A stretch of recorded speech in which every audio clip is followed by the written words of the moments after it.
मित्र यहाँ पर देखेंगे एक शब्द लिखा हुआ है, बोलेंगे भैया क्या लिखा हुआ है? तो यहाँ पर ये जो शब्द है यह जेंडर है। क्या है? जेंडर है। और इस जेंडर की जो हिंदी शब्दावली है वह लिंग है। क्या है? लिंग है। जब भी हम इंग्लिश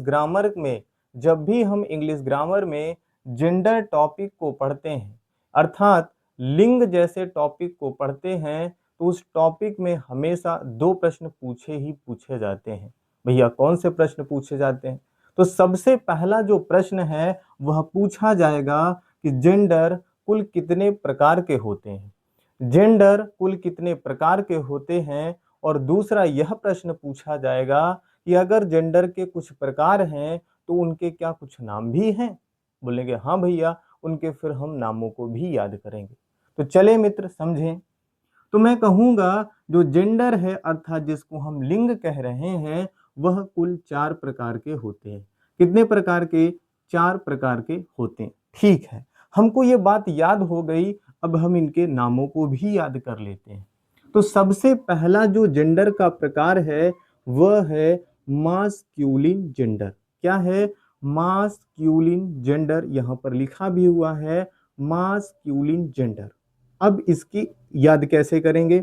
देखिए, तो पहले आपको MAS बोलना है, फिर CU याद रखना है और इसमें लाइन शब्द को जोड़ देंगे, मस्क्यूलिन जेंडर बन जाएगा। ऐसे ही दूसरा है फेमनिन जेंडर। क्या है? फेमनिन जेंडर है। इसमें याद रख लीजिए FEMI, फिर इसमें 9 शब्द जोड़ दीजिएगा, बन जाएगा फेमनिन जेंडर। क्या बन जाएगा? फेमनिन जेंडर बन जाएगा। ऐसे ही COMMON, ये है कॉमन जेंडर। क्या है? कॉमन जेंडर है।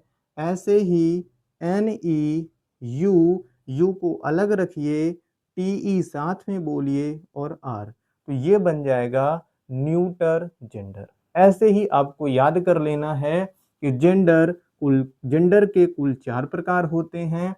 पहला प्रकार मास्क्यूलिन जेंडर। बहुत सारे लोग इसको गलत कर देते हैं, मास्कुलाइन पढ़ते हैं या और कुछ भी पढ़ देंगे, लेकिन आपको मास्क्यूलिन जेंडर ही पढ़ना है। इसे फेमनिन जेंडर पढ़ना है, इसे कॉमन जेंडर पढ़ना है और ये है न्यूटर जेंडर। इस प्रकार से आपको याद कर लेने हैं। धन्यवाद।